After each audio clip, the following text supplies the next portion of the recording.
don't know. He's the creator of the. Ah, cool. Welcome everyone to Hello. another show of the workshop number 247. My name is Victoria Blair. I'll be your host. I'm located in Montreal right now. We have with us Corey Michaels. Where are you located? I am in just north of Seattle, North of Washington, Seattle. United States of America. What about you, Todd? I am in just south of Seattle, Tacoma, Washington, United States of America. What about you, Robert? I'm less south than Todd of Seattle in Burien, Washington. This is okay. Kevin's booking is very centralized. Yeah, no kidding. Is this actually live? Are people watching this? There's one person watching this, unless it's one of us that has the window open. I was going to say that's just two separate questions. Yeah. Cool. But people usually watch it in the archives. Right on. Great. So before we start, I have to do like a service announcement, or however you call those. PSA, sure. A PSA. This is a comedy safe space, which means that you can say whatever that you want to say with the intent of being funny. We're trying to find the line. Sometimes we're going to go over the line. That's fine.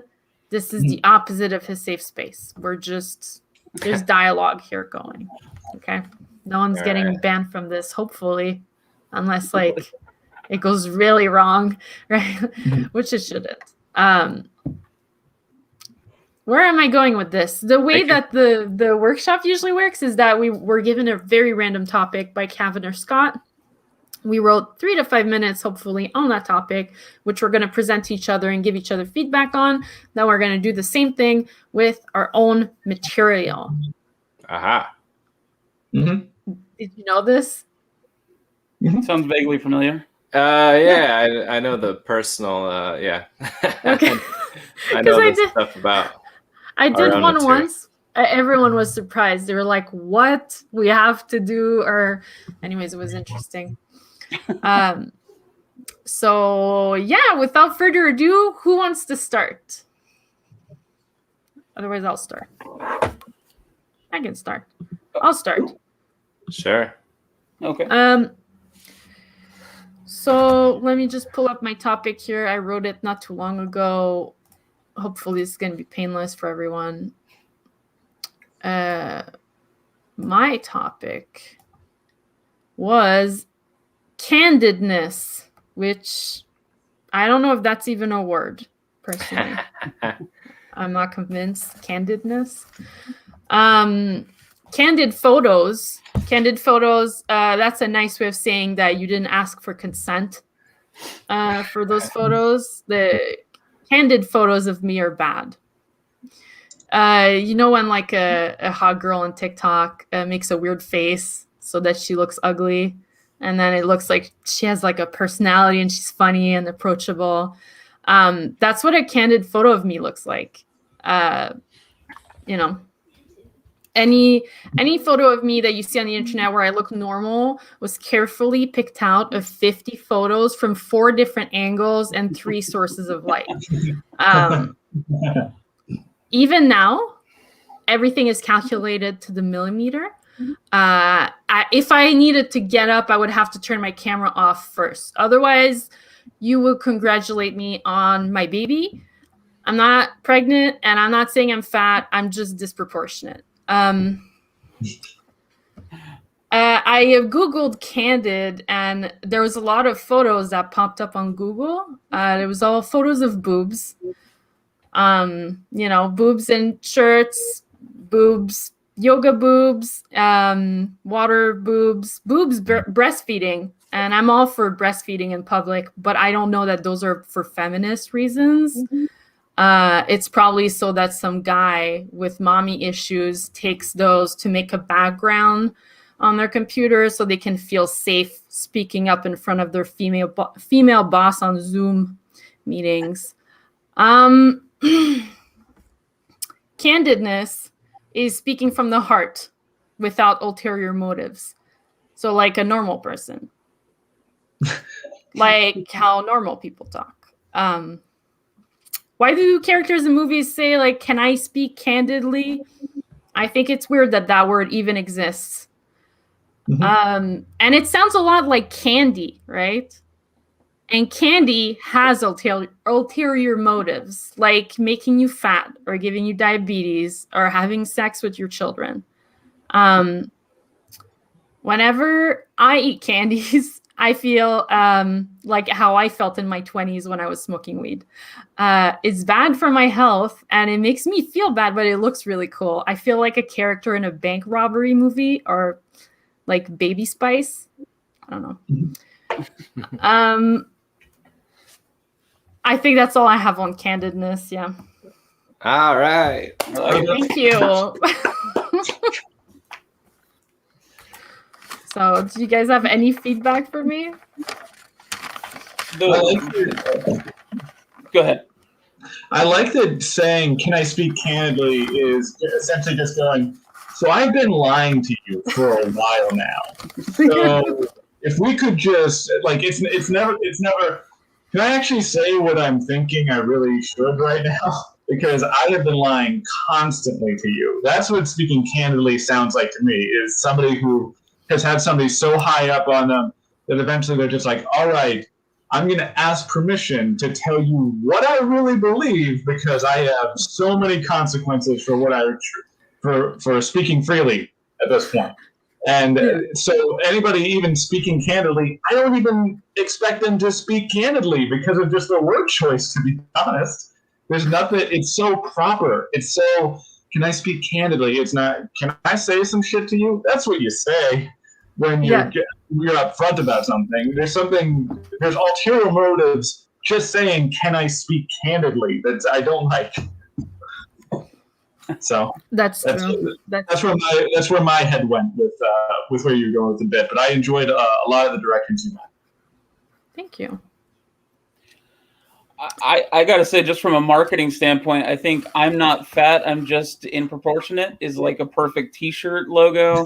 Yep. I think that would be a huge seller. Also, I think that like when you said taking a picture candidly is basically taking a picture and not asking for consent.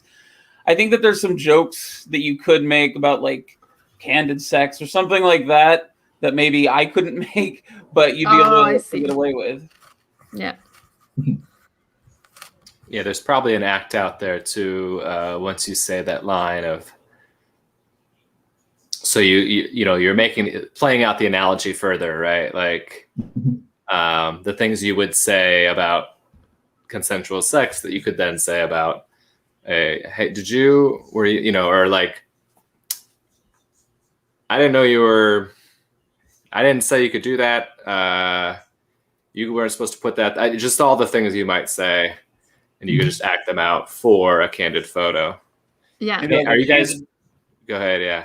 I was going to say maybe like a candid photo safe word or something like that. Ah, there you go. Yep. Are you guys too young for candid camera? Not me. Nope. Yeah. Victoria, you probably are. I don't know what that is. Yeah, I figured. But it might be worth a Google if you're gonna continue with the bit. And it's a TV show where like a prank TV show basically.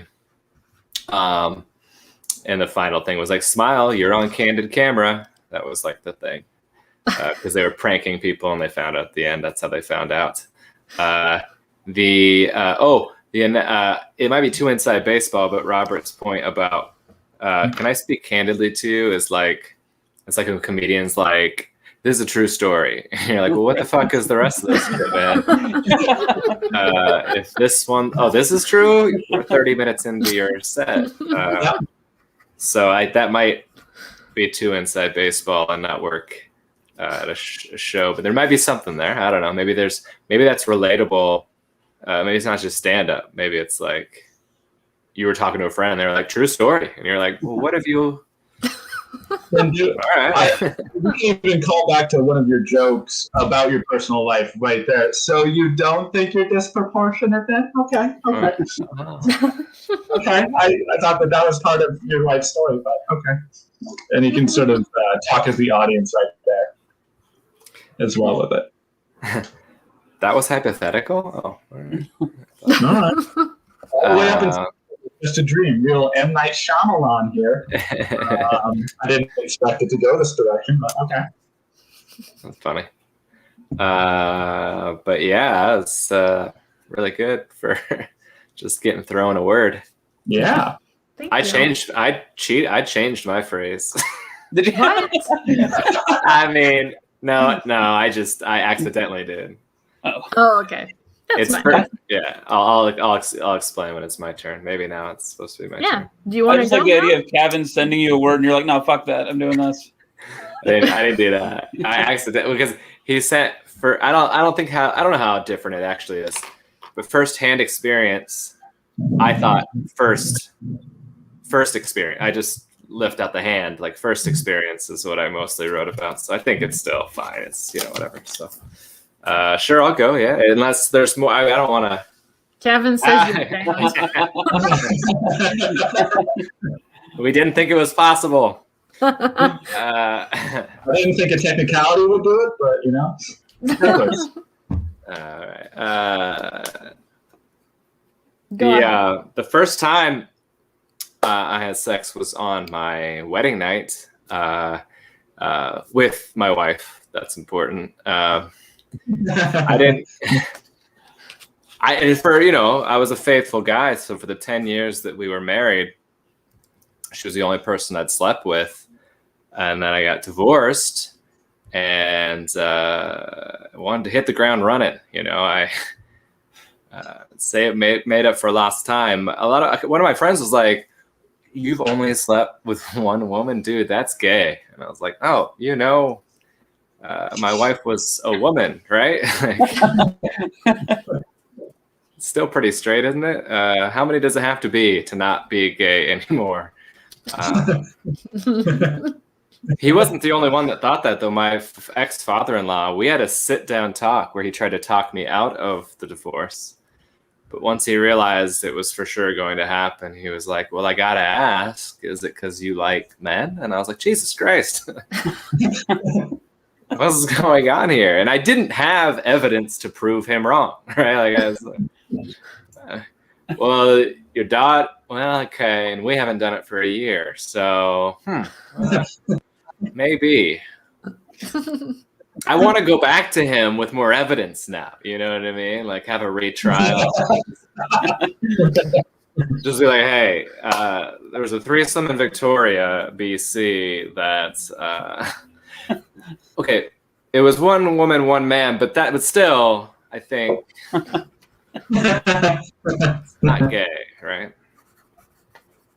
I am divorced, and it's the best. I highly recommend it. If you haven't given it a go, you really should. My parents are great. Like they're still together, and it's not like I saw them and was like, I'm going to follow their lead. They've been together for 40 plus years. And my mom's paranoid. She still gets mad. She like the very first time I put anything personal on the internet, like I took a picture of my driver's license and she was like, "You cannot give out your personal information on social media." And I was like, we literally used to put phone books on people's porches. We put the phone numbers and addresses of every single person in a 50-mile radius on your porch every year. And now you're worried that something you can get in 2 seconds on whitepages.com. I got my parents their first Amazon Alexa, and I don't think that was a good idea because that means I also got them my tech services. I'm their entire geek squad. They just called me because they couldn't set up the Alexa, and I was like, she literally talks you through it. She knows better than I know how to set her, right? Like, in fact, could you just put her on the phone? Because I'm getting frustrated with you guys. Before comedy, I taught high school. I quit to do stand-up full-time because I wanted to try out both of the lowest paying jobs in America. See if those equated to one job. I taught sex ed my very first year as a teacher. It was weird being the only virgin in the class. Could you guys slow down? I need to take notes. What's a labia? There's more tags there. I haven't written them yet, though. I was a Christian kid. I went to conservative Christian college. Before that, I went to community college, best 6 years of my life. And then transferred to conservative Christian college, where I had to sign a contract that said I would not do drugs, drink alcohol, or have sex in college. And I was just flattered they thought people were offering me those things. Right? It wasn't like I didn't have to say no. It wasn't like I was walking around campus. Yeah, like, yeah, baby, I'd fuck you, but this contract has me hamstrung. And my word is my bond. So that's all I have for that. Yeah. Nice. Thank you. That was really funny. That was really nice. Yeah, it's too much words, but No, I think it's good. You had a lot fleshed out there and pretty punchy for a first go of it. The only things that I had written down was when your parents called you about Alexa and she literally walked you through it. So you're just repeating back to them what Alexa is saying. And you can do a feedback loop there where it's like, now set up the remote control. So right now you're going to want to set up the remote control. that's fun. And you can go back and forth over it. And I'm sure you can find another bit in there. Just a little bit. And then eventually get fed up and be like, you know what, just put her on. Can you just put her on the phone? Like that. I also had a resume for not being gay, where it's like you get a LinkedIn account, you have a cover letter for why you're not gay, and going the umpteenth mile to make sure he knows you're not gay. And you'll see my long list of references. Don't call that one. That wasn't. I did not put in my 2 weeks notice on that one. I just quit without any. It was a bad breakup. It happens. Is this being filmed or recorded? Yeah. Oh, Yeah. Okay. Good. Yeah. You can go back to it later. Good. So I can rewatch this feedback. Good. Okay. What about you, Todd? What did you think? I mean, I don't really have much feedback, to be honest, which is not the way we're supposed to play this, but I need help getting in. Like, I think the premise or the idea of the phone book thing is very funny, but That's really good. like, what does Mike Lawrence call it? The how to enter into the bit. Like, I'm just saying my mom was annoyed, but I don't really. Actually, before I said everybody, because what's happened multiple times in the last 6 months is I put my license on once. People were like, your address. I was like, all right. And then I put I put the mail-in ballot. And I don't know, whatever. I put that up, and I think I had my phone number on that one or whatever. People are like, you should not put your phone number. And I'm like, I don't. So I just, the framing of it, the framing device, that's what you call it. Like the framing device to get into the bit is where I'm sort of struggling. I mean, I guess I could just say the truth, but it's sort of wordy and. But I mean, just the concept itself works so well because, I mean, it's 100% true. I've sat there and been paranoid about what information's out there, but it's nothing more than would be in everybody's phone book if they really wanted it. So I could frame it as I'm paranoid, I guess, instead of people gave me a bad time for it. I get someone alert, someone, and I was like, oh, I didn't even think about that. And now I'm freaking out about that. And then I realized, wait, I guess I could do that.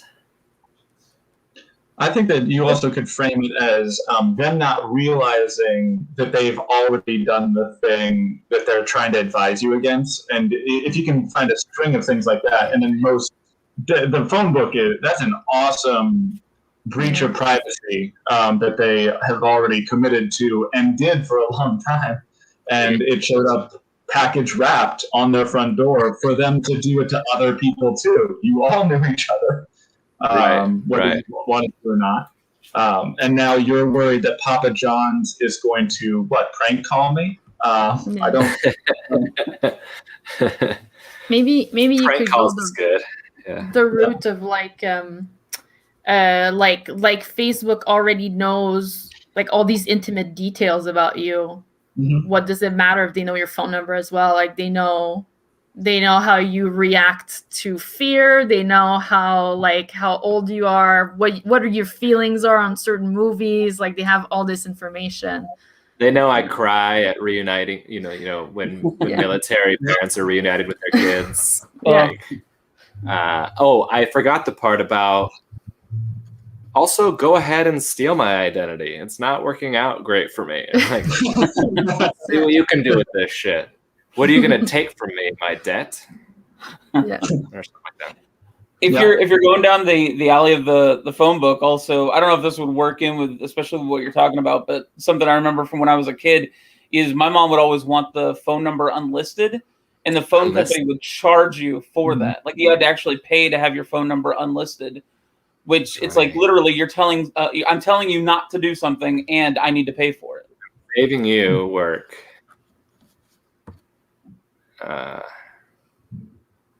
Unless it's good. Mhm.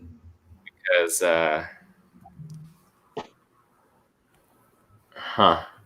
back then we had to pay to be you had to pay to be unlisted. Interesting. Fun. All right. I also like that you're worried about your identity being stolen when, I mean, you're a stand-up comedian, and the only person I can think of that could do your jokes and pass as you is me right now, to be honest with you. So just don't share your stuff with literally just me, and you're fine. But also, maybe take down some YouTube videos because I've got some of your stuff pretty down.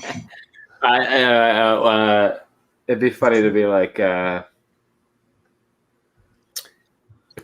a callback opportunity, right, to a previous joke, or like you're probably not going to want to admit to being a virgin until your wedding night, though, or or whatever. Like, Oh, the sex ed thing was hilarious too. I love that. Yeah, that was really funny. The I mean, idea still of you're like out. being the only virgin in the class. It wasn't so self-deprecating. Yeah. what would be great, what'll be fun for that one is there's an earlier joke that like here I didn't do, but there's an earlier joke that will even be hopefully make it better. Anyway, so yeah, For that, excited about it. For that joke, I wrote down like you could say just like you're trying to explain like what happens, and you're like, and this is supposed to be awesome, and then this part, I've this heard. part is great. I've heard so many great things. Yeah, I could really act out more of like Getting excited. yeah. By the way, somebody stealing the identity of a comedian sounds like a fun sketch to do. Like like they have to prove that they're that person, so they have to actually go out on stage and try to perform. I don't know. Yeah. I'm divorced. What? Your wife is right there. Great. All right. Yeah. Cool. Also, Fun. Thank you. Oh yeah. Oh yeah. I just have the one thing for proving that you're not gay. You could send screenshots to your ex. Yeah, my ex-father-in-law. Yeah, and then like photos of your like one night stands or like boob pics or whatever. I have a folder on my phone. It's password protected, but I will. You're like, check this out. This is Amanda. Monday night, like. I'll send you dick pics. Wait, that's not gonna prove. Yeah. Yeah. And then your father-in-law's like, yeah, a man, duh. Amanda.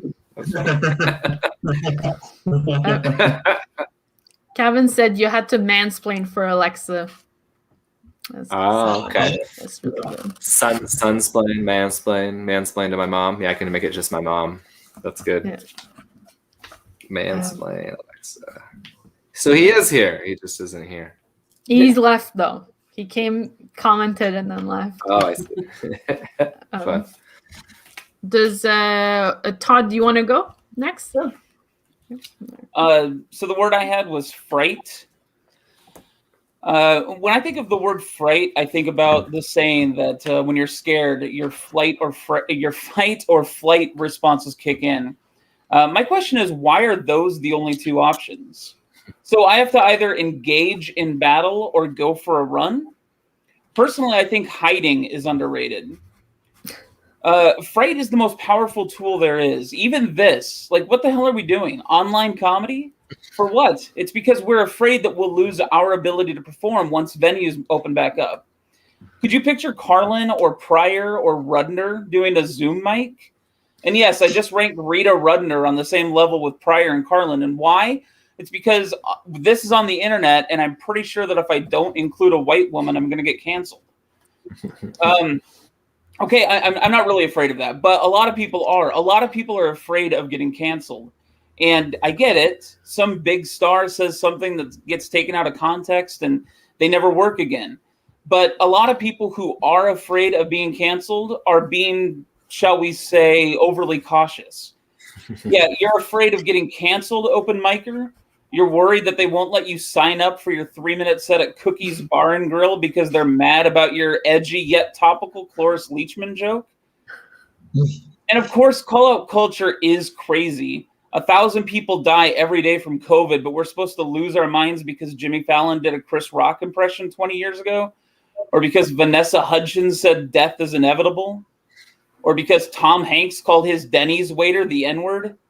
I don't know why Tom Hanks was at Denny's, but I don't think everyone needs to worry about it. At Christmas, my mom was telling a riveting story about getting a flat tire and how this Mexican guy fixed it for her. And my sister was like, why do you have to say that he's Mexican? And my mom was like, oh, don't cancel me. Mom, you're a retired deli worker who lives in Cedro-Woolley. What are you going to be canceled for? You're 70 years old and haven't been to the doctor since the Reagan administration. The Grim Reaper is going to be canceling you soon enough. Mom, happy holidays. And that's something to be afraid of. Death. Death is something to fear. The older I get, the more I'm afraid of death. That's why I have so much respect for our new president. Biden is 78 years old and just took a new job. And it's a job that's supposed to last at least 4 years. That's impressive. If I was 78 years old, I wouldn't make plans for the weekend. I mean, even now, I won't commit to anything past April or May. That's what I have. All right. Thank you. That was very good. Afraid of getting canceled. That was a really good joke. And then I don't think Tom Hanks was at Denny's. I like that you threw that away the way you did. And your mom getting canceled, I thought like maybe she gets canceled from her knitting circle. I don't know what her occupation like. What did she have to lose? Right. Yeah. I just wrote down that your life can be so low stakes that canceling isn't possible. In fact, it's now more of a threat because you have nothing to lose. That's literally the most badass part of being that low and not have. You can live just a very mundane life forever, but here's the flip side: is you literally can do whatever you want, be canceled, and it doesn't matter at all.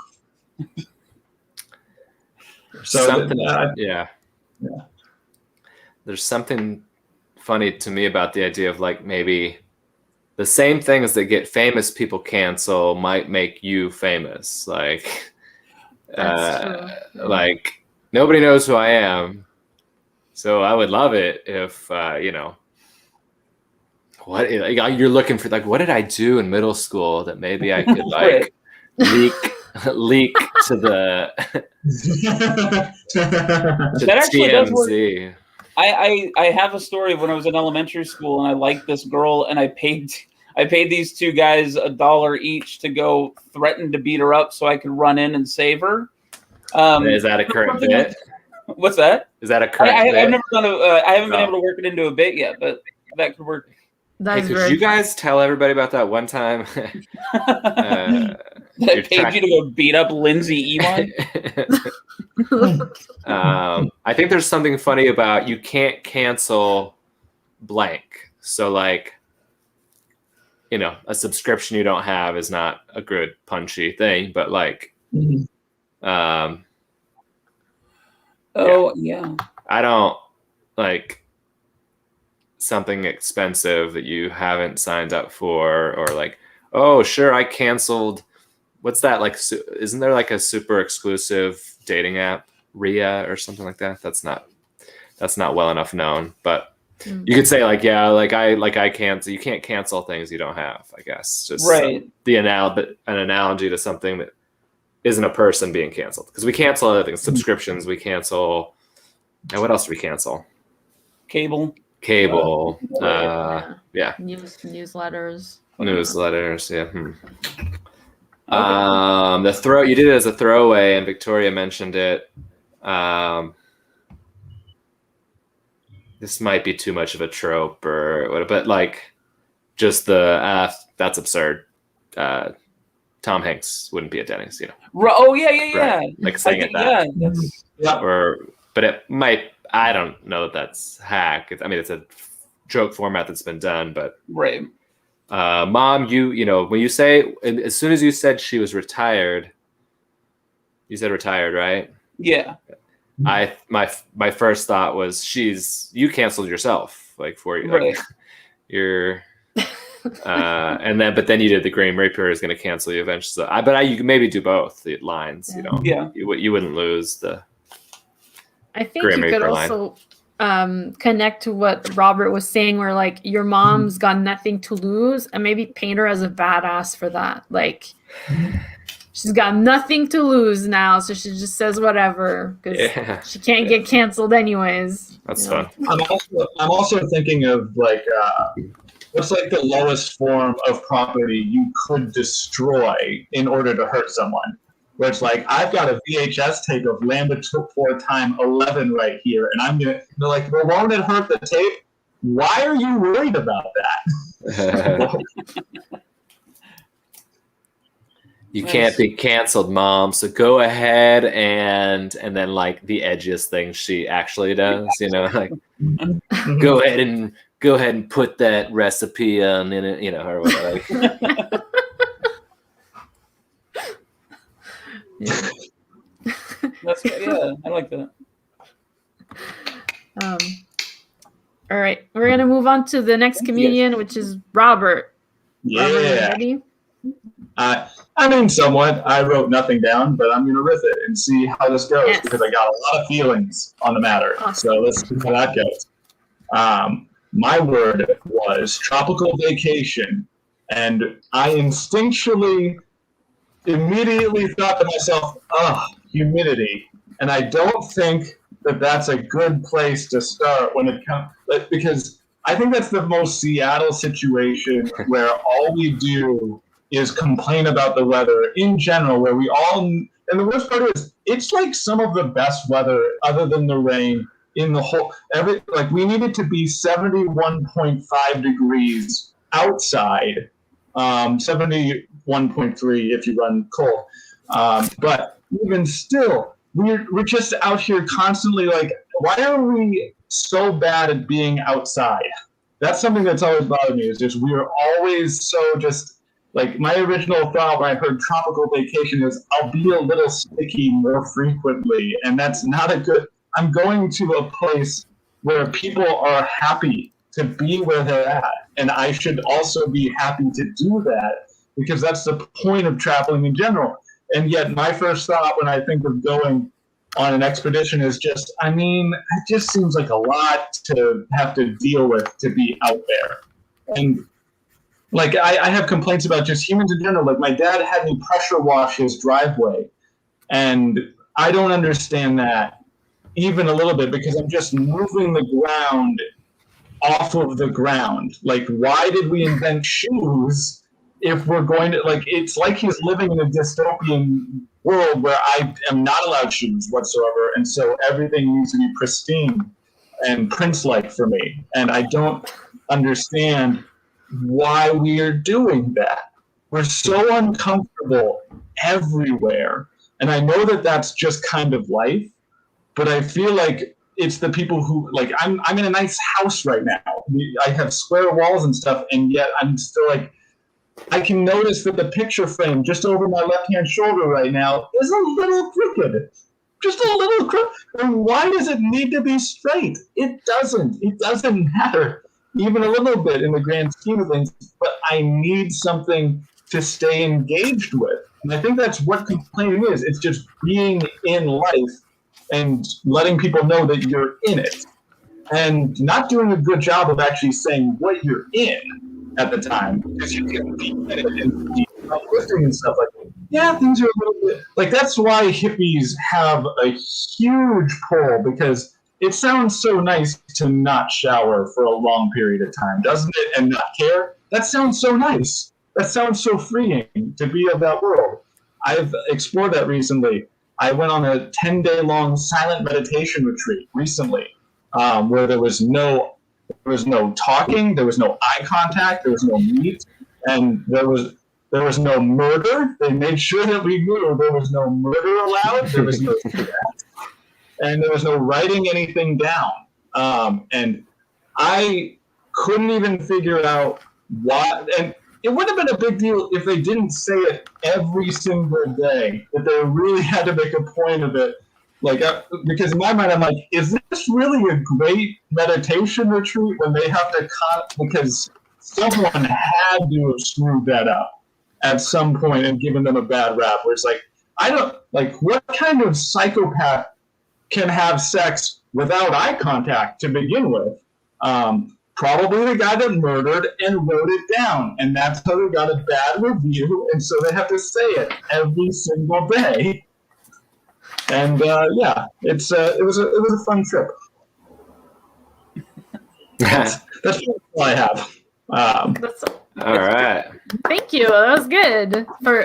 I'm really impressed with the riffing. Thank you. What did I write here? Oh, your problem with the tropical. I don't know if you want to use that or put it in there, or I just had to say something. It's humid in the tropics, right? And it's humid in Seattle. Why people enjoy the tropics is because you deal with the humidity by wearing less clothes, so it doesn't affect you as much. Mm-hmm. Yeah, that's the problem with it. So maybe you could go that route and go like, I'm not sure I'm ready to show everyone my knees or something. I actually made that a complaint. Like, why do we have to dress for what we're supposed to be in anyways? That's something I could definitely go that direction with it. I like the. Oh, go ahead. Sorry. Oh no, go ahead. No. You have more. We should. Oh, I was gonna move on to like washing the ground. So I just really love your washing the ground stuff. That was really funny. And I thought at some point you were going to say, because you went on a rant of like small things, I thought you were going to go like, just give up. We're all going to die. What's the point? It is a very nihilist, but I'm just like, I don't want nihilism. I just want, why aren't we better at enjoying it? That's kind of the direction I want to go with it eventually, is just, why are we so bad at like just being in the thing in life? That's the thing. Is we're in life, we only get one, and we're miserable, and we're choosing it consistently because it shouldn't bother you, but it's really bothering you. That's true. And your retreat, I thought the rules made sense, but not writing anything down, that's weird that they put that there. Mm-hmm. I think you should focus on that. Like, I understand it's the meditation, but it's still weird that it's so precise. Like, no cell phones, I get it. No, like, whatever. Not writing anything down. What about drawings? What about... Nope. You're supposed to... you're supposed to mimic the feeling of being secluded. That was the point of the retreat. Which... You can get a stick and draw in the ground when you're on an island. You can still write. In fact, the first thing you're supposed to do is take big boulders and write "help me." on the ground. That's the first thing you're supposed to do when you're abandoned. Yeah, but that's all I have. Everything was good. What about you, Corey? I like that you had tropical vacation as your phrase and never ended up taking one in the bit. Which is funny because I went to Hawaii last year. The amount, I think there's something about the premise of we put so much focus on the weather just in our weather. There's weather apps, there's weather channel, there's the weather on the TV, there's weather. That's the go-to topic when you're like, boy, you just talk about the weather. And there's it's like we're being controlled by big weather, or there's big Atmos Pharma, or there's just how do we get, it reminds me of commercials for milk, or cotton. Why does cotton have a commercial? I don't know. But there's something of how did we get tricked into always talking about the weather? Something like that, because it just seems like I like that. I like going down that rabbit hole.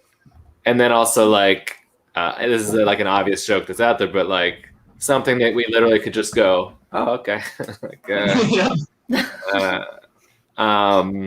The retreat, you said all the things you couldn't do or whatever we're supposed to do. So I don't know what the punch is, but so basically it was blank, what other life experience it has all of those things or restrictions, or many of them. You basically said this, but you don't create rules unless they've happened, unless there's somebody's tried it. So that phrasing of that means somebody tried to murder at the meditation retreat, which is kind of basically what you said, but I'm sure you were riffing, so yeah. That is it. I did also miss the no having sex with somebody where it's I don't know how to pick somebody up and not make eye contact with them. No one's peripherally hot. There's no one. There's not one person that's peripheral. Just out of they're only good here. They're only good right here. That's really a niche. They're good on the borders of a picture. Trying to look at someone with your peripherals is like looking at them when you're drunk. So they're but that's the reverse. Then they're all hot, I guess. Yeah. Anyway, fun. What about you, Todd? What did you think? I was gonna say, you at one point you were talking about everything in your house and the picture being off kilter and everything like that. I was thinking about going down the line of somewhere trying to explain to people from centuries ago, from medieval times or whatever, when things were such a struggle, to be now we have these super comfortable houses that we can stay at, and all we can think about is going to a tropical island, or all we can think about is getting out of here.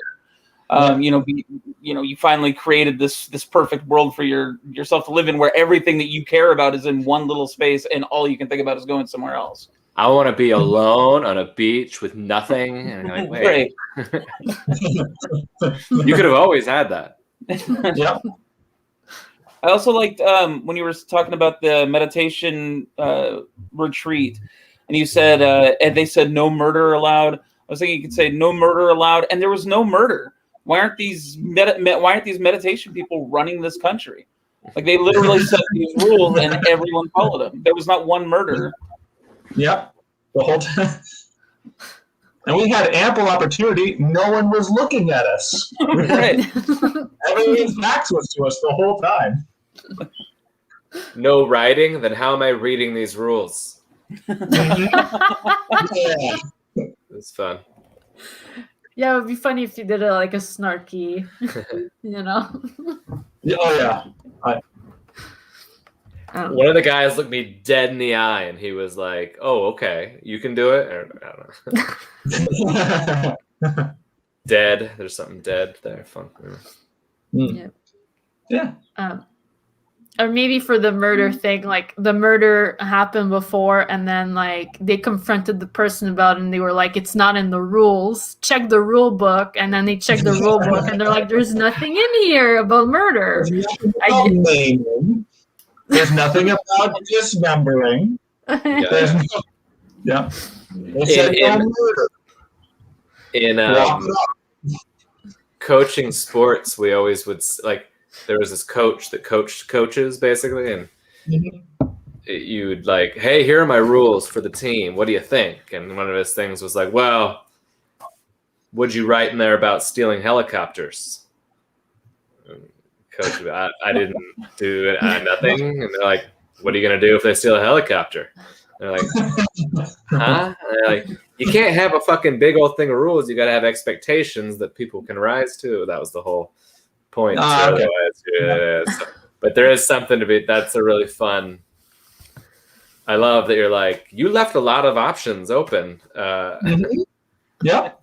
You like beat the shit out of somebody. You're like, "Hey, could you just don't die, please?" Because Yeah. Please, you got to pull through. I was a bad, you're giving gotta him Yep. CPR because you're like, not a Still rule in breaker. bounds. Yep. It's still in bounds. Fun. All right. If no one else has anything else to say, we're gonna move on to the portion where we do our own material. And if that's okay, we're gonna keep the same lineup. Cool. Which means I go first. I haven't really looked into my material today, so I'm not sure what's going on with that. Let's see here. Oh yeah, I recently moved. As you can see, there's boxes everywhere. I recently moved, and I was told to get insurance for my stuff, which is really weird because none of my things are worth anything. If you were to steal them and try to sell them at the pawn shop, they wouldn't give you anything for them, which I know because I've tried. And even my laptop, they don't want to have anything to do with it. I think the thing that I own that's worth the most is probably my groceries. I think in total, if I did a garage sale and I sold my entire life, I would probably get like $200.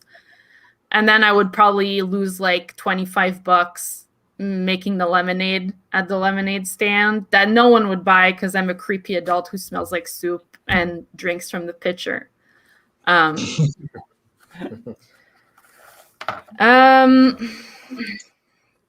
Let's see here. I recently got a gun permit. I got a gun permit, but I don't have a driver's license because it's just too complicated. The test that you have to pass, the insurance is expensive, then you have to pay for parking and all that. I'd rather just own a gun, take the bus. It's cheaper. Also, the bus drivers love guns. You might not know this. They love guns. Whenever I show my bus driver my gun, he just lets me in for free. The other day, actually, I got a free bus. So I went to the club once with my gun, and I saw this cute guy at the bar, so I went to see him, and I showed him my gun, and I was like, "Aren't you gonna buy me a drink?" And he bought me a drink. It totally worked. He was staring at my gun the whole time. I was like, "My eyes are up here, buddy." And after I left, he went over to his friends. And he was so excited. He was like, "She's got a gun. She's got a gun." Everybody went bananas.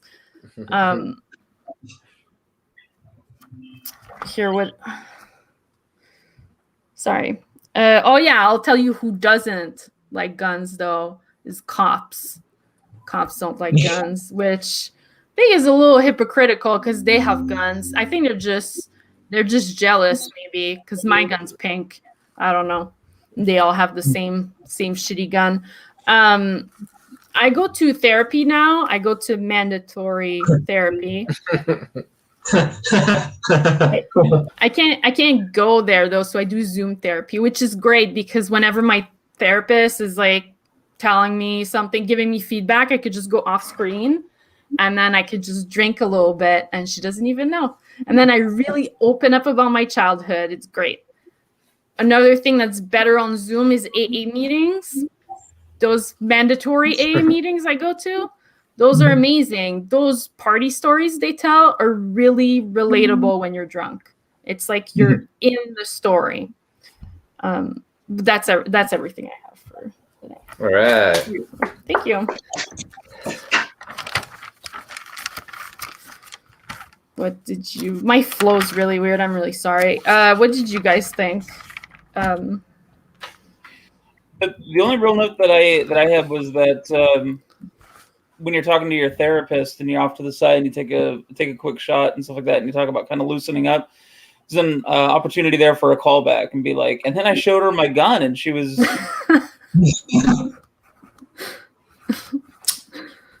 Perk dried up.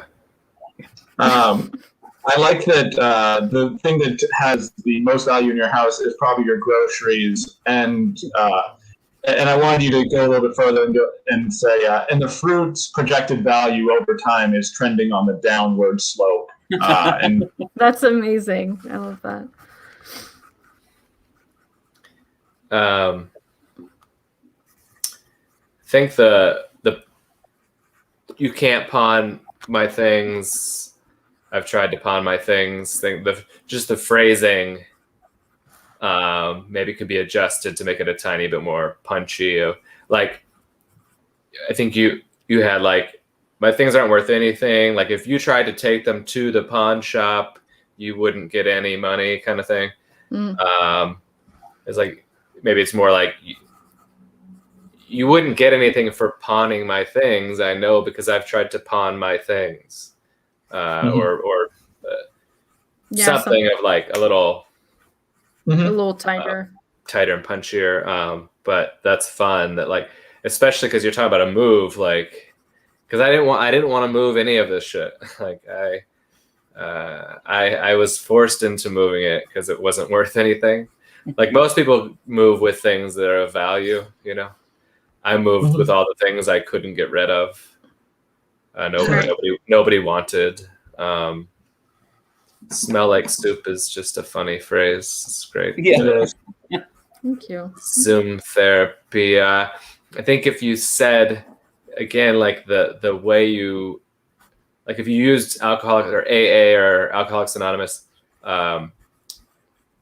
like as a sort of pregnant pause non sequitur after having just talked about therapy, and sneaking off screen to drink and also on Zoom, I do Alcoholics Anonymous. You know, you've just admitted to have drinking, so like almost saying it like a joke, you know, kind of. The gun thing on your therapy is great. You could drink, she can't smell you. You can't, either, and it's weird. I just really open up about my life. That was like a fun, like, if you really play up that, I have a drink and I just open up about my life, tell everybody everything. I laugh, I cry, all within 5 minutes. Start taking my top off. It's crazy. Or whatever things you would do. Yeah. Whatever like third thing you would do drunkenly that wouldn't be appropriate for therapy, basically. Yeah. That's all I get. It's fun. I have one more thing about, that if you don't say that you have actually gone to a pawn shop and your stuff is worthless, you could be like, you could imagine what your life would be like if you were on Pawn Stars, just trying to bring anything in, but we're trying to really hard ass it, and you can choose like a really just choose one of the things in your room where I've got a record player. I don't have any records. It doesn't work even a little bit, and the guy's like, I mean, this obviously isn't worth anything. I'm like, I'd like to see an evaluator still, and they come in and they're not actually evaluating the record player. They're evaluating your choices that have led up to this point for everyone. So that was kind of the direction I went with it. It's like it turns into an intervention, like instead of the. I think this woman needs some help. Yeah. She really thinks that this is, and keep name things that you own that you know have no value to anybody else. If you can list off specific things, that I think that not only makes it more personal, but it makes it funnier because it's obvious that they have no value. So even those are punches. All right. Thank you. So, no problem. What about you, Todd? You did me already. No.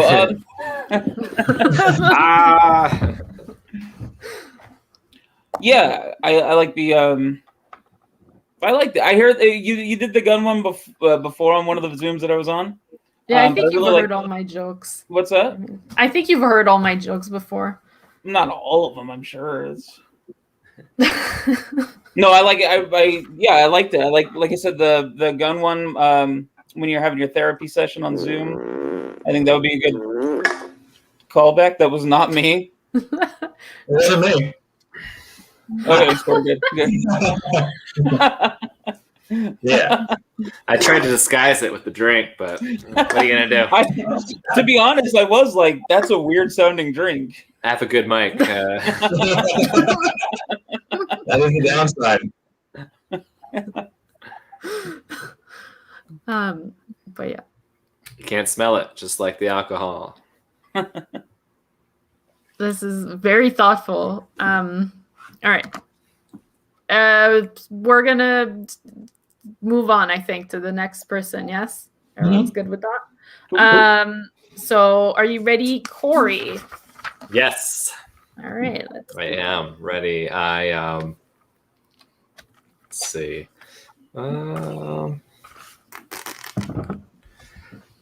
I don't drink coffee. Never had a cup. They're trying to kick me out of Seattle. You know, I've never had coffee. I don't smoke weed. I live in a home. They're like, you don't belong here, fella. Get the hell out.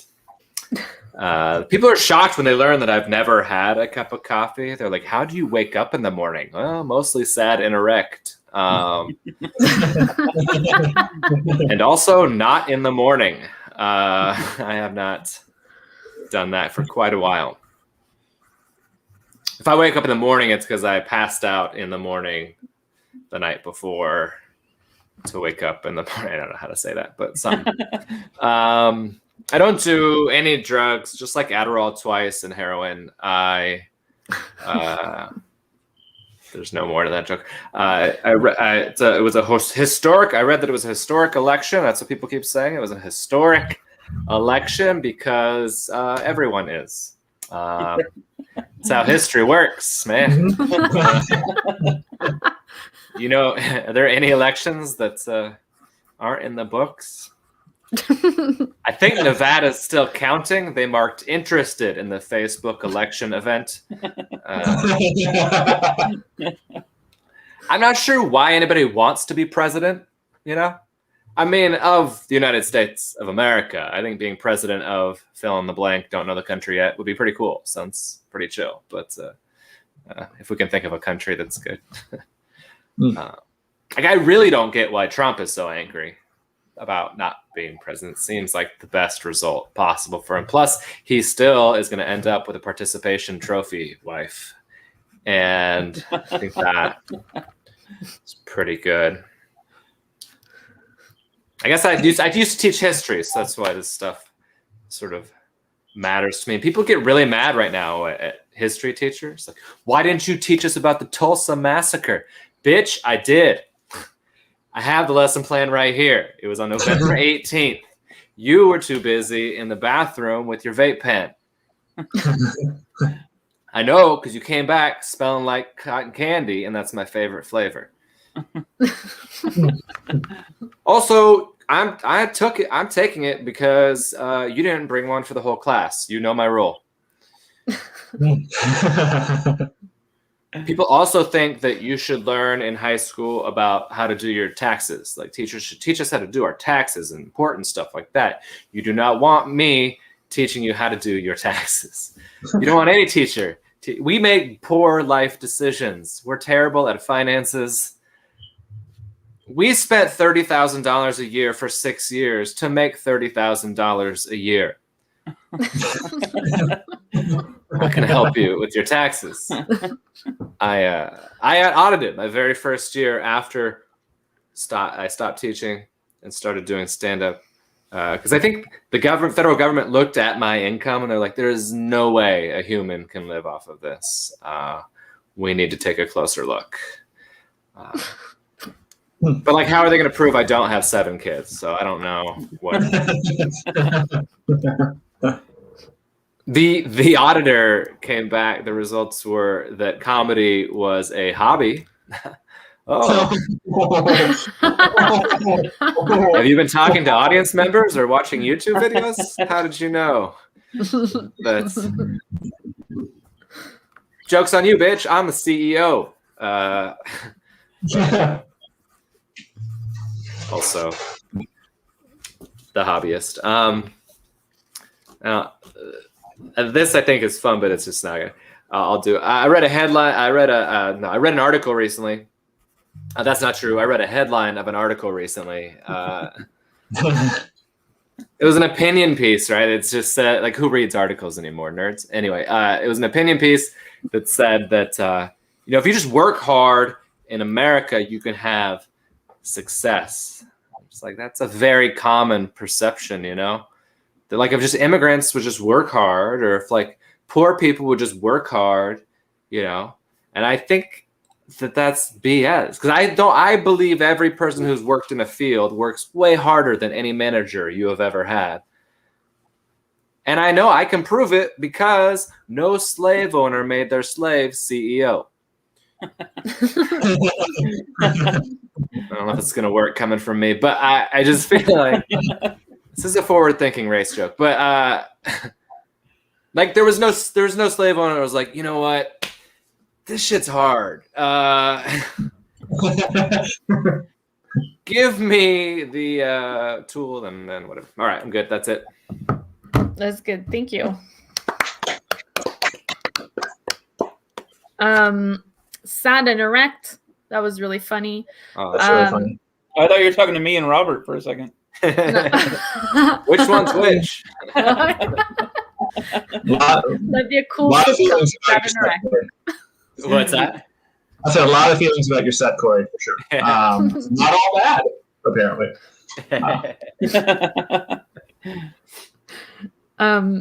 When you say that you do like heroin, I thought you could add like you do heroin socially.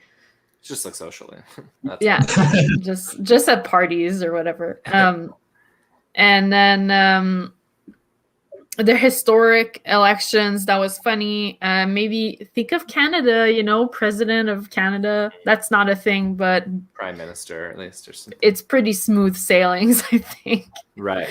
We don't get really mad. As long as you don't do blackface, you're fine. But even then, like people just did memes and stuff. There was no real. That's true. They just memed it. They didn't cancel him. They just memed him. Yeah. Something there. Yeah. That doesn't mean you get to do blackface now, by the way. No. Not again. No, unless you want to get memed. And then with the IRS lady, you could say like, "Joke's on you, bitch. I'm the admin of my own YouTube page," or something. Because Yeah, you like said CEO. I'm CEO and the admin of my. Or, I could like. There could be ands for sure. Yeah. That's good. I just had a thought that Robert and I can't do blackface, right? We'd have to do like the whole, we'd be blackheads. Just the face. That's fun. Thank you. Yeah. But what about you, Robert? What do you think? I'm trying to. I gotta be honest. I zoned out, and I'm trying to come back and remember all. And I'm so sorry, Corey, because it was fun. And I remembered some of these jokes, and I've heard them because I follow you on Facebook, and I was like, I was just kind of laughing to myself at the jokes as you went. And I feel like I actually was an audience member for a moment, but not what we're looking for in this scenario. But also, well, the only one, then like that whole, I don't know if I'm going to be able to talk about slavery and slave owners, and but you're doing it in a way that makes them look bad. I know, but it still has made a cup. Yeah, I've still got kind of like, but well, you can push back on it just because of the subject matter. But sure. I mean, it's kind of like that Kyle Kinane bit where he's like, do you think they ever show up to a meeting with a different food from a different ethnicity on their robes, and they have to explain themselves out of it? That's and then he embodies that person, and he does like 10 minutes on the stand-ups on it, and there's not a point in it where it wasn't doing really well. So as long as you're embodying them in an obviously self-effacing way, right. I don't think that you have anything to worry about there. Yeah. I think even the way that you presented it here, where you kind of like after you said it, you're like, I don't know if I should be talking about this or whatever. I like, could. Yeah. I could every once in a while save myself by being like, I get this sounds weird for me, but this is progressive, like. Right. You could like come in it like tiptoeing, like I don't know if I should be saying this, but have you ever noticed that right. The masters were not working in the fields, Right. Yeah. Masters weren't working in the fields. Or it could be phrasing. I could just take the word, remove the word slave and say it without that somehow. Yeah. The masters weren't working in the fields. Yeah. No master was like, oh man, keeping the books and all the whipping is very tiring. We switch. It's switch Saturdays. Pick cotton, and you pick what? I was saying you pick the cotton, and I'll pick the cotton. You take this and hand him the whip. Yeah. But and I have to say, I loved your farting bit too. I thought that was good. It's great opener. Wide opener. Thanks. All right. Nice. We're gonna move on to Todd. Okay. I just have kind of a few jokes that just like shorter jokes that I just kind of want to throw out there and see what you guys think of them, if that's okay. The first one is my wife and I decided to spice things up in the bedroom. I said, "Tell me what you want me to do," and she said, "I want a black eye." I could never hit my wife. I was like, "No, I'm not going to give you a black eye." And she was like, "Fine. How about a Mexican guy?" Then I have I dropped out of high school. Did that do anything for you? I dropped out of high school, so I always try to overcompensate by trying to sound more smart than I am, or more smarter than I am, but more smarter than I am. But a guy who looks like me will never sound smart. A guy who looks like me will only sound stoned.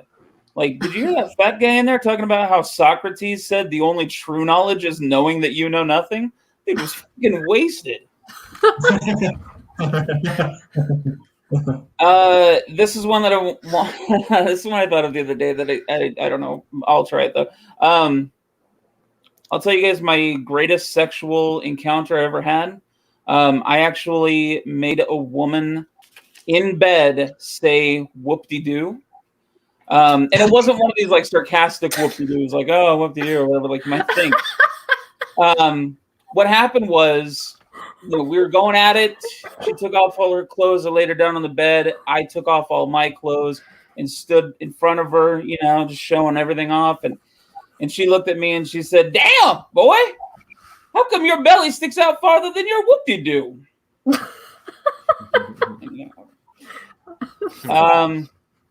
And then the only other one that I have here, this one's a little bit longer, but I don't want to brag about how well things are going for me financially, but I had IHOP the other night.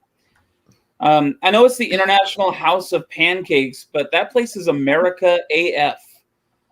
They have a New York style cheesecake pancake. Like, they actually took a pancake and combined it with a cheesecake. and it comes with a side of eggs, sausage, and insulin. Of course, you don't have to get a fried double cake for breakfast at IHOP if you're, some kind of health nut. You could always get their Garden Fresh omelet. Garden Fresh? I'm sure this restaurant that shares walls with a Quickie Loans and a Dollar Tree only has the finest of quality of produce. And if you do get the Garden Fresh omelet, you can order a side of pancakes. That's a side of pancakes. Pancakes are a side item? It doesn't get more red, white, and blue than a side of pancakes. I mean, it is only a small stack, though. By the way, how come pancakes are the only food you can order in a stack? I'd love to order a stack of salmon, but please make it a small stack because I need to leave room for that pile of pie later. You can't even order a stack of pancakes redneck cousin French toast. And yeah, despite the name, French toast is the redneck cousin of pancakes. It's just bread dipped in egg and then fried. Fried egg bread sounds like something you'd get at the South Carolina State Fair. In fact, French toast is so redneck, there are actually restaurants in Alabama that call French toast MAGA toast. And that's probably not true, but it's also probably true. It's probably on a secret menu somewhere. You guys have heard of the secret menus, right? How desperate are we to feel special? We need a secret menu that we can order off of. Secret menus are the participation trophies for adults, or like Civil War statues for Alabamans. Alabamans? I don't know. That was it. More smarter. More smart. More smarter. Thank you. That's a great line to open that. Thank you. I really like your whoop-de-doo joke. That whoop-de-doo is funny in itself, and then I'm not gonna like dissect the joke. It's just really funny. The IHOP thing was chilling. That is disgusting. Chilling? Yeah, I feel bad for you guys. Wait, I want to hear why though. Why do you feel? I mean. You like started off with like the cheesecake pancake monstrosity. Oh, yeah. Like that's just you wouldn't even be able to order this at a restaurant here. There's no restaurant anywhere that. And we don't have healthcare either. So right. What are you doing? This is a cry for help. As a total side, I'm so surprised poutine hasn't made its way down to the States. Yeah, me too. Honestly. Yeah, that doesn't make any sense. That seems like such an American creation. Anyway, I'm sorry. Go ahead. Maybe it's too healthy for you guys. Get those potatoes out of there and we'll talk. You just want the soupy gravy with the cheese. The secret menu thing, I think you should explain it because I have no idea what it is. Okay. So maybe just explain it real quick. But other than that, it was really good. It was Oh, entertaining. thank you. What about you, Corey? What'd you think? Or Robert? Whatever. Either one. When you described the monstrosity, I was like, it's funny that they are literally comparing it to a monster like Frankenstein and experimenting on us like mad scientists, because it doesn't happen anywhere else in the world where it's like, we actually, like, usually when you go into like a lab to be tested on, they pay you, but no, we're laying down $13.95 for and you can insert the cheesecake monstrosity. I like that. So, yeah. I like that. Otherwise, Corey, did you have anything on that subject, or are you switching? Because I don't want to. Not that joke, or I mean, not that particular. No. Okay, that's all I had for that bit too. So. Okay. The other thing that I had was you say that anytime you say something smart, they just think you're high because of the way you look, which can also be fantastic because they also don't know when you're not high, and you can be high all the time, and it doesn't change the perception of you at all. I like it. Yeah. So even at your job, when you say something smart, you're like, that guy, he's a wild card, that one. I like that. Yeah. Trying to think of anything else. Come back to me. I'm sure Corey will probably. I mine are just like maybe trying different wordings, but black eye. I can't do that. How about a Mexican? It might be enough to just say, how about a Mexican? Okay, I got you. Instead of Mexican guy. Okay. But you just, when we're allowed to do comedy again, which is Monday, maybe? Yeah, I think so. Just try both, and then you'll like land. that. You'll land on dropped out of high school. Same thing of like synonyms for wasted. Oh, that guy's wasted. I mean, you might land on, that guy's baked. That guy is so, but just because wasted could be, alcohol or sarcastic. Whoop-de-doo. Oh, I was thinking just the antithesis. Maybe after whoop-de-doo, a little quicker.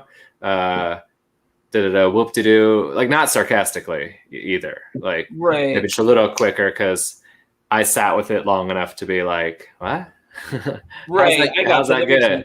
So maybe a little quicker on this, and then and then whoop-de-doo. I mean, you can call back to that 10 times, if you want.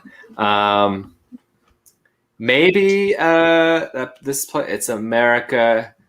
That's America as fuck. That's USAF. Yeah, of course. Oh, yeah. Maybe if it's enough, if it's clear enough. Stack of salmon, great. Stack of steak, stack of whatever alliterative. Again, maybe you'll land on. Salmon's a funnier word than steak, but steak's a more traditionally gluttonous food. That's but salmon's a funnier word. So pile of pies, perfect. Pies is perfect. That's it. Awesome. Thank you. All right. Thank you all. I love it. We're gonna move on to the last our headliner. No, I shouldn't say that. You don't have to say that. You don't. That's okay. That is way too nice of a thing for the amount of crap I did. What's not? Yeah, for the amount of crap that I did for this, not nice. It's high expectations. So, give me a second here. I was hooking up with a woman recently, and whenever that happens, I like to ask how sensitive their vagina is, because it is a very wide range between some of them you can breathe on, and that is enough for them. And some of them you have to put together a contraption that you have to call Wile E. Coyote just to be able to have her have any sensation, apparently. And with those ones, I'm particularly useful, and I don't think I'm actually good at that, because the way that I learned to rub the clit, and this is rough. Do you guys remember the Nintendo 64? And do you very specifically remember Mario Party on the Nintendo 64? And do you remember Paddle Battle on Mario Party on the Nintendo 64? And I know this is a deep cut, but you had to rub what is aptly named the joystick in a circle as fast as you can in order to beat your friends, in order to get as many coins as possible out of them. And it's weird to know that that's the exact muscle memory that I use to pleasure women. It's very weird for them to be like, I mean, you really got to get in there. And I'm like, okay, so we're going to 33 coins and a coin star and the Game Star right now against my buddy Travis. I understand what I have to do in this moment that I've been called upon. So that's one thing. What else do I have in here? I went to the movies before the world ended, and I went to an AMC theater that, as you went up to it, there was a normal totally normal amount of candy and stuff, but my movie was on the floor above it. And I went upstairs, and there was this same exact candy bar, like completely identical at every single level. Everything was in the exact same. It was the same color pattern on the floor. And it felt like I was walking into a Black Mirror thing. The only thing that was different was there was just one guy behind the thing that had red hair, and there was a woman downstairs. And I've always been upset that they didn't get identical twins, because that is the perfect prank for anyone. And they should say something mysterious like, "I think I've seen you here before," or something like that. Each of them should say that as you walk in, go upstairs. And I just love it because it bothered me that they didn't screw with anybody with that setup, because they could just have little subtle differences, just like, is popcorn 5 cents more up here instead of downstairs? Like, I wouldn't go to the movie. I would just spend the entire time being in a Find It book the entire time. Like, the entire time I was watching Jojo Rabbit, I was like, I mean, a subtle prankster could really clean up here, and I am bothered this entire time. I think that in general, you need to have as much fun with the environment you're put into as possible, because you're going to be gone soon. And to leave missed opportunities like that just bothered me. Like, I work in a comedy club, or at least I used to, as a general manager. And one night, I sent the entire staff home because there was snowing out, and I didn't think there was going to be a comedy show. We needed 10 people for it to happen. 4 people had bought online, and then 15 people showed up at the same time. So I had to run an entire comedy show other than the feature and headliner. They took care of that. But so I had to host, bartend, waiter, cook, take tickets, and host all at the same time. And they were not happy about any of that, because I was even trying to make light of the situation. I walked out on stage where I was like, just a heads up, guys, I am the only person here. So if you want to buy the hosted drink, he's been cut off by the bartender because he gets really handsy with the server whenever he's drunk, and he's already sleeping with the cook. The guy is insatiable. And they gave me nothing on that at all. And I don't know if you guys know, many comedians know what it's like to bomb, but do they know how it feels to then go into a service industry pitch after they bomb? Because usually we get left alone feelings. But me right after, I had to be like, and so what can I get for you guys? What's going on? And the amount of pain I had to shove down was like, I know you don't like me as a human being, but what can I do for you? It was awfully fun. Also, that was the first night. I had never bartended before, and I let them know that up front. I didn't know how to make any of the drinks, and so I was like, just order vodka with cranberry. That's what I have. That said, oh, okay, I can be cut off right here. I do have more of this bed, but that's okay. Sorry. No, it's okay. I went long. That's on me. I didn't keep time. That was really good. I really liked when you talked about the sensitivity. I never heard anyone joke about that before. And your Nintendo 64 joke, I think that was the Nintendo 64. I thought you could maybe like explore that, like probably a girl created the joystick. Like the people who made the game, what were they thinking about? Probably was a girl that was like, we'll train them while they're young. I like that. That's how women groom young men. Yeah. And then your night where you did a bad job, that was a very interesting story. And then when you said they gave me nothing, I thought you could add, that's when I knew I wanted to be a stand-up comedian. I chased the feeling of some approval. Of shame. I don't know. Yeah, of some approval. Yeah. But that's all I have to say about that. What about you, Corey? What do you think? I had a thing of like, I was starting to write it, and then you basically did it, which is like, it's funny because I wrote Troy and you did Travis, but like, oh, just got to remember what I used to do, to beat Troy. It's that's just really making it clear, or maybe doing more with that of like, just a bizarre. I don't really, I don't want to be thinking about Travis while doing the, that kind of stuff. Identical twin. Maybe there's a twin movie reference or something. I don't know. I also miss that, like, or you could just get one dude and put stairs behind him, and he can run really quick, and like just switch him over to the other side when he runs upstairs as somebody goes up.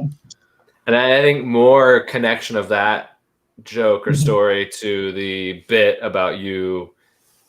I mean, they're so similar, right? And there's more there's more like I had to do that once as a GM of a comedy club. Yeah. Like I nice. Did it, but I was forced into it because I sent everybody home.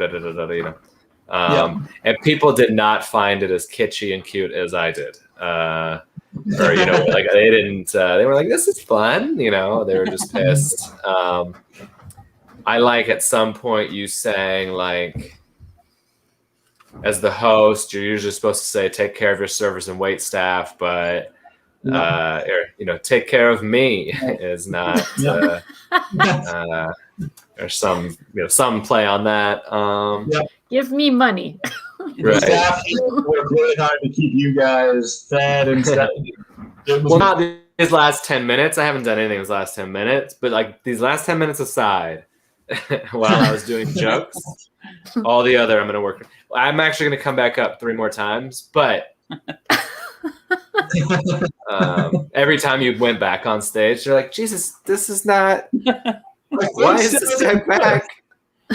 You're supposed to be cooking my chicken fingers. Highlights, isn't that the magazine where things were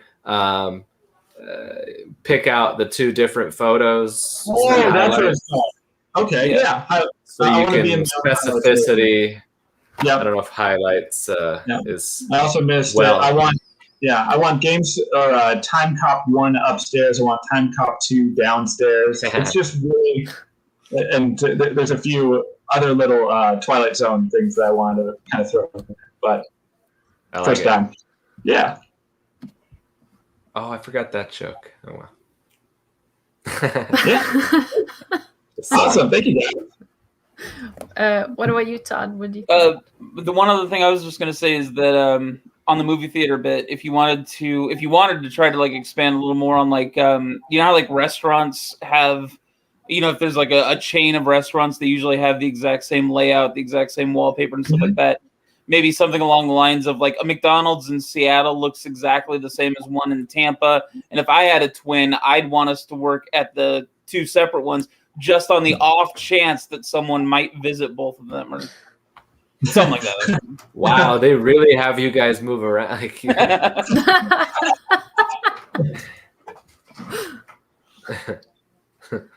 but yeah, I mean, that story was really good, like that, and I really like the movie theater one.